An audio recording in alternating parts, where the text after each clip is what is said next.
तब भगवान ने उद्धव जी से कहा कि तुम अब द्वारिका छोड़ दो, क्योंकि मेरे जाने के बाद 7वें दिन समुद्र द्वारिका को डुबो देगा। तुम संन्यास ग्रहण कर लो और श्रद्धा के साथ मेरी कथा, तो समस्त लोगों को पवित्र करने वाली है एवं कल्याण स्वरूपणी है, उसको सुनाओ। बार बार मेरे अवतार और लीलाओं का गान, स्मरण और अभिनय करना चाहिए।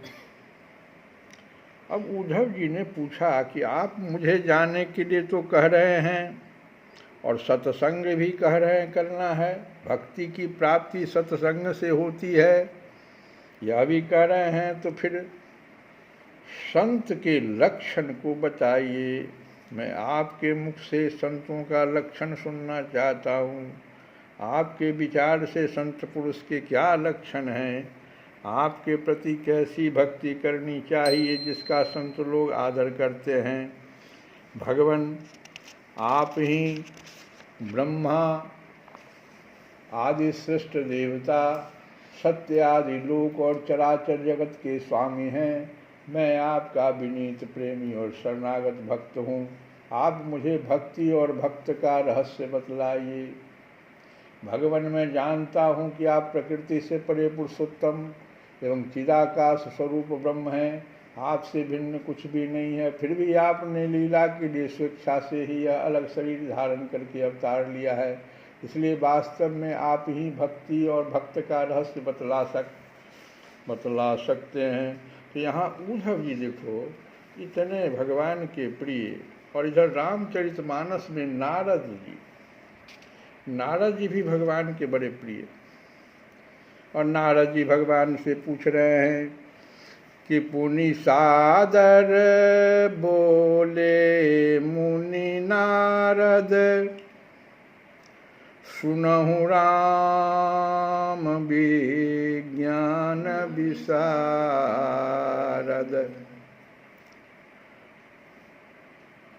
संतन के लक्षण रघुबीरा, कहूँ नाथ भवभंजन बीरा। ज्ञान और विज्ञान दो शब्द होता है। तो यहाँ पर जो विज्ञान है उसका अर्थ क्या है सो समझो।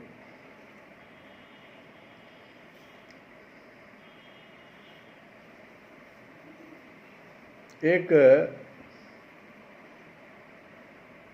भक्त के दो लड़कियां ही थी,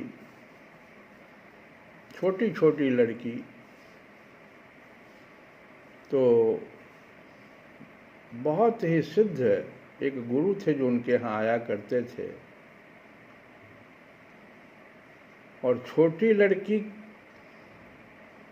वो उनका कभी छड़ी छीन लेती थी, पीछे से हिला देती थी, कभी उनका कुछ कपड़ा ऐसे हिला देती, तो पूछते थे काहे भाई ऐसा क्यों कर रहे हो? तो मैं कहाँ कुछ कर रहा हूँ आप। 3-4 बार ऐसा जब उस लड़की ने किया, और बार बार जब पूछते थे, वो सिद्ध गुरु थे, तो कहती थी लड़की मैं कुछ नहीं कर रहा, ये है निर्विकार।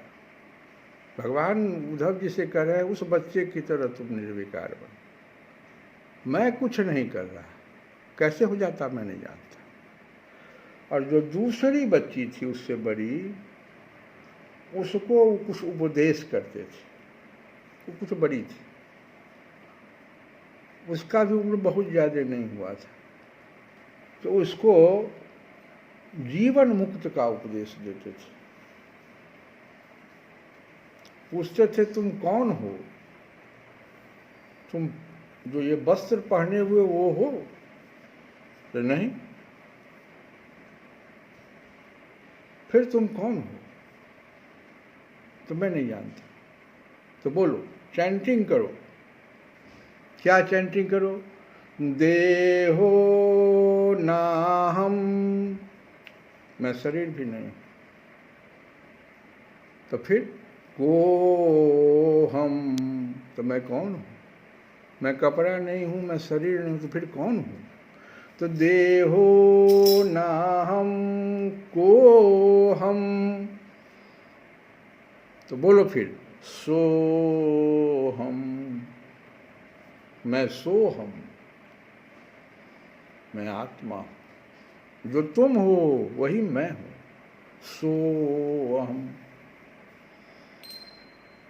इसको चैंटिंग करो बार बार, देहो ना हम को हम सो हम, देहो ना हम को हम सो हम। अब वो लड़की बार बार इस बार बार चैंटिंग करते करते ऐसा हुआ, इस कथा के पीछे एक कथा में हम जाएं जरा, तो एक दूसरे सिद्ध पुरुष एक अपने शिष्य के साथ जा रहे थे जंगल में। शिष्य घने जंगल में जाके शिष्य कह रहा है क्या कि मुझे तो भूख लग गई गुरु महाराज, आप मुझे कुछ भोजन का प्रबंध कीजिए। तो भाई इस जंगल में कौन सा भोजन, तो सिर्फ 2 केला भी तो दे दीजिए, बहुत भूख लग गई। कैसी बात है। कहाँ उसी समय में एक पक्षी ऊपर से उड़ते हुए जाता, गुरु महाराज पक्षी से कह रहे भी हमारा शिष्य भूखा है, इसको कुछ खिलाओ, और 2 केला गिरा दिया। ये है सो हम। सबको आप, यही भगवान विदुर से कह रहे हैं कि सब में तुम आत्मा देखो, सो हम, जो तुम में वो मुझे में, तब वो तुम्हारी बात सुन लेगा। ये लड़की जब गुरु महाराज जाने लगे तो कहे याद है, तो जी तो बोलो, तो देहो ना हमको हम सो हम, ऐसे बोल रही थी। और कुछ दिनों के बाद गुरु महाराज को पता चला कि वो लड़की अपने शरीर को छोड़ दी, और उस समय भी वो बोल रहे थे देहो ना हमको हम सो हम। ये चैंटिंग का प्रभाव है, इसीलिए कहा जाता है जप कीजिए सतत। देखो होता क्या है होम्योपैथी में कि पोटेंसी बढ़ जाती है, दवाई की मात्रा कम लेकिन पोटेंसी बढ़ा देता है, तो रोग निराकरण कर देता है। आपकी चैंटिंग आपके पोटेंसी को बढ़ा देगी, आपके वाणी में इतनी शक्ति हो जाएगी कि आप उस चिड़िया से कह रहे हैं कि भाई मेरा शिष्य भूखा है, तो गिरा दिया।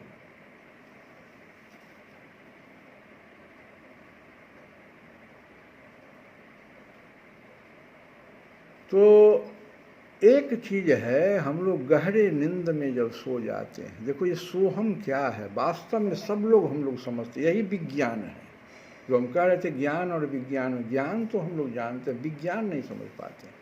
गहरी निंद्रा में सोए हुए हैं, लेकिन जगह तो पूछा किसी ने कि भाई कैसी निंद्रा, तो बहुत अच्छी निंद्रा। कौन भाई जान गया? हम तो सो गए थे, हमारी सारी इंद्रियां, मन, बुद्धि सब गहरे नींद में था, सब तो जड़ है। फिर कौन चेतन था जो इसको बोल रहा है कि भाई गहरे नींद में आप सोए? परम आनंद की आज प्राप्ति हुई।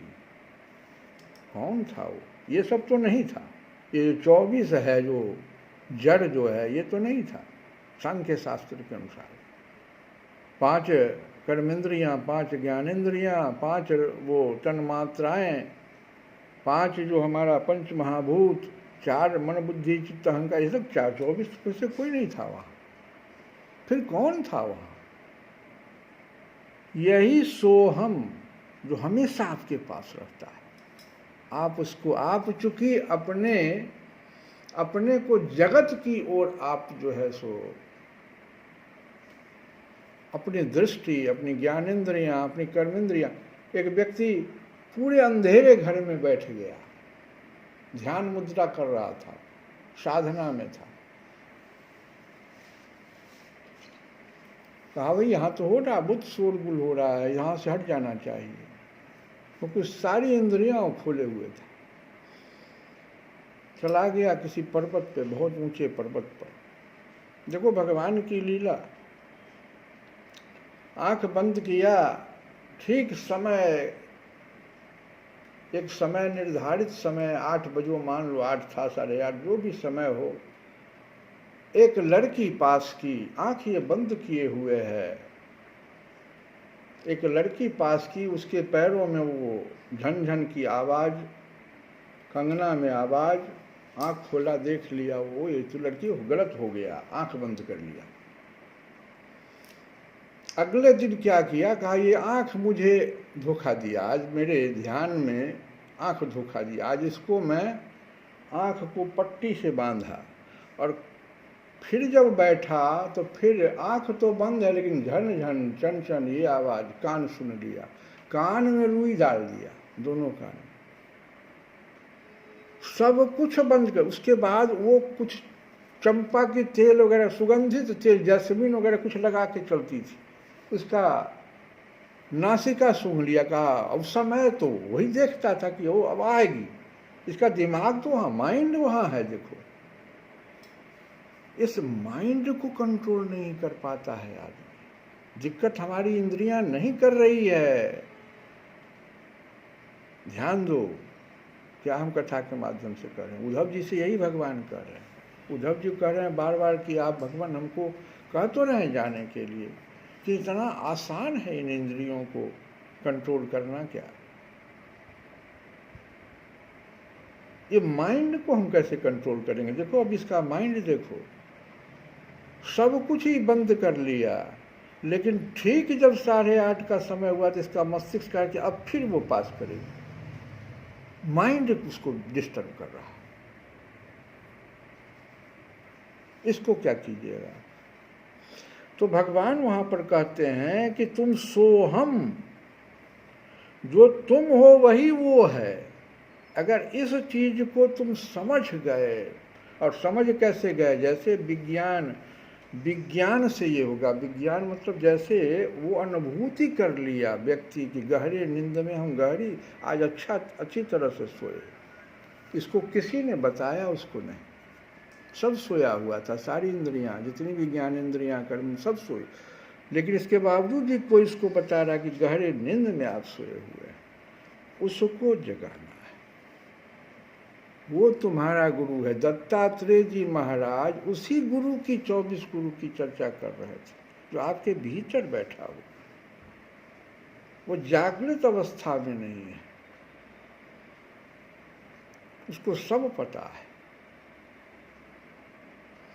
और इसलिए भगवान को नारद जी कह रहे हैं कि पुनि सादर बोले मुनि नारद, सुनहु राम विज्ञान विशाल। ये विज्ञान हम लोगों के पास नहीं है, इसके आप ज्ञाता है भगवान।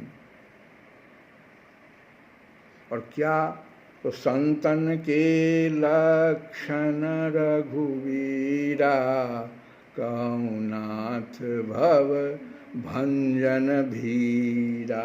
और यही बात देखो, यह भी कह रहे हैं कि आप ही भक्ति और भक्त का रहस्य बतला सकते हैं। उद्धव जी भी यही कह रहे हैं, क्योंकि आप विज्ञान के विशारद हैं, कोई दूसरा मुझे नहीं बता सकता, और आप संसार को छोड़ने वाले हैं।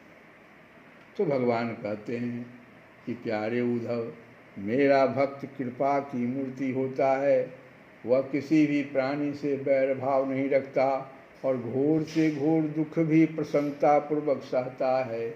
उसके जीवन का सार है सत्य, और उसके मन में किसी प्रकार की पाप वासना कभी नहीं आती। वह समदर्शी और सबका भला करने वाला होता है। उसकी बुद्धि कामनाओं से कलुषित नहीं होती। वह संयमी, मधुर स्वभाव और पवित्र होता है। संग्रह परिग्रह से सर्वथा दूर रहता है। किसी भी वस्तु के लिए वह कोई चेष्टा नहीं करता। परिमित भोजन करता है और शांत रहता है। उसकी बुद्धि स्थिर होती है। उसे केवल मेरा ही भरोसा होता है, और वह आत्म तत्व के चिंतन में सदा संलग्न रहता है। वह प्रमाद रहित, गंभीर स्वभाव और धैर्यवान होता है। भूख प्यास शोक मोह और जन्म मृत्यु ये 6 उसके बस में रहते हैं। वह स्वयं तो कभी किसी से किसी प्रकार का सम्मान नहीं चाहता, परंतु दूसरों का सम्मान करता रहता है। मेरे संबंध की बातें दूसरों को समझाने में बड़ा निपुण होता है और सभी के साथ मित्रता का व्यवहार करता है। उसके हृदय में करुणा भरी होती है। मेरे तत्व का उसे यथार्थ ज्ञान होता है। अगर हम इसको नहीं समझे तो फिर रामचरितमानस से भगवान कहते हैं, नारद सुनो कि मैं क्यों, तुम जिन संत की चर्चा कर रहे हो, जिनते मैं उनके बस रहा हूँ, मैं उनके बस में हो जाता हूँ। क्या, किन के? अब लक्षण सुनो कि खट विकार जित अनघय कामा। ये खट विकार कौन है? 6 काम क्रोध लोभ मोह मद मत्सर। तो खट विकार जित, जिसको जीत लिया, भगवान यहाँ भी तो कर रहे वही बात। खट विकार जित अनघ अकामा, पाप रहित और कामना रहित। अचल अकिंचन सूचि सुख धाम। अकिंचन कहते हैं सर्वत्यागी। अचल अकिंचन सूचि सुख धाम। अमित बोध, अमित बोध कहते हैं असीम ज्ञानवान। अमित बोध अनिहमित भोगी। अनिह कहते इच्छा रहित, अमित भोगी माने मिताहारी। सब कुछ भगवान कृष्ण भी कर रहे हैं उद्धव जी से, यही तो कर रहे हैं। सुनिए, असत्य सार कवि को विद जोगी। कवि होना और कोविद, कोविद विद्वान कहते हैं। सावधान मानद मदहीना। मानद कहते हैं दूसरों को मान देने वाले। अभी भगवान बोले दूसरों को मान देता है मेरा वो संत भक्त है। अब मदहीना, अभिमान से रहित। धीर धर्म गति परम प्रवीणा। परम प्रवीणा कहते आचरण में अत्यंत प्रवीण। गुनागार संसार दुख, दुख रहित विगत संदेह। ताजी मम चरण सरोज प्रिय, तिन कहूँ देह नगे। गुणों के घर, संसार के दुखों से रहित और संदेह से सर्वथा छूटे हुए होते हैं। मेरे चरण कमलों को छोड़कर उनको न देह ही प्रिय होती है और न घर ही प्रिय होता है। निज गुण श्रवण सुनत सकुचाही, अपर गुण सुनत अधिक हर्षाई। ये तो भगवान कृष्ण भी कह रहे हैं कि दूसरे का, देखो कहते हैं अपने लिए किसी प्रकार का सम्मान नहीं चाहता, परंतु दूसरों का सम्मान करता रहता है। समशीतल नहीं त्याग ही नीति, कभी नीति नहीं त्यागता। असरल स्वभाव सब ही सन प्रीति। जप तप व्रत दम संयम ने मां, गुरु गोविंद विप्र पद प्रेमा।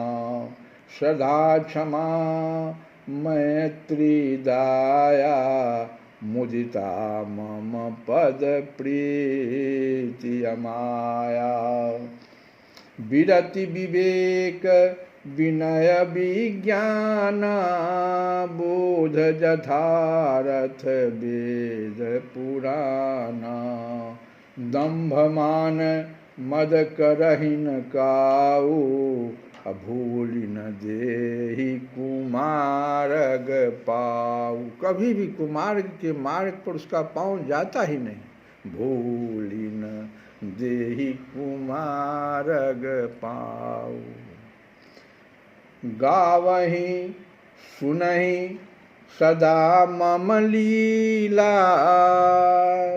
हेतु रहित परहित रतशीला।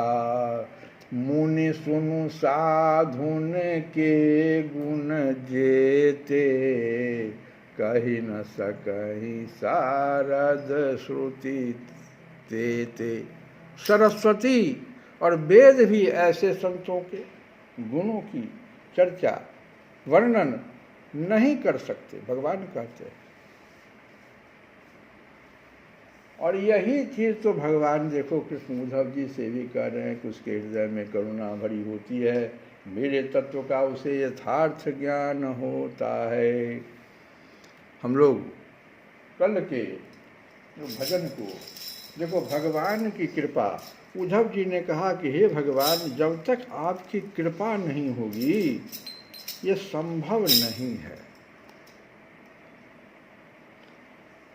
तो भजन गा रहे हैं कि शरण में आए हैं हम तिहारी, दया करो हे दयालु भगवन। शरण में आए हैं हम तुम्हारी, दया करो हे संभालो बिगड़ी दशा हमारी, दया करो हे दयालु भगवन। दया करो जो तुम हो स्वामी तो हम हैं सेवक, जो तुम हो पालक तो हम हैं बालक। जो तुम हो स्वामी तो हम हैं सेवक, जो तुम हो पालक तो हम हैं बालक।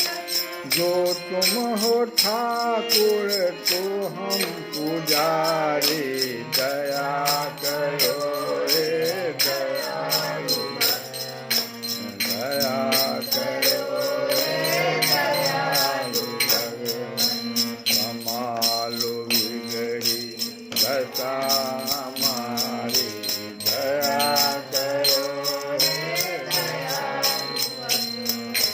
शरण में आए हैं हम तुम्हारी, दया करो रे दयालु भगवान। न हम में बल है न हम में शक्ति, न हम में बल है न हम में शक्ति। न हम में साधन न हम में भक्ति, तुम्हारे दर के हैं हम भिखारी। दया करो रे दयालु भगवान।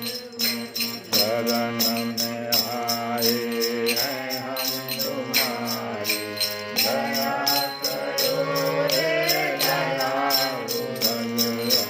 संभालो बिगड़ी दशा हमारी, दया करो रे दयालु भगवान। श्री कृष्ण गोविंद हरे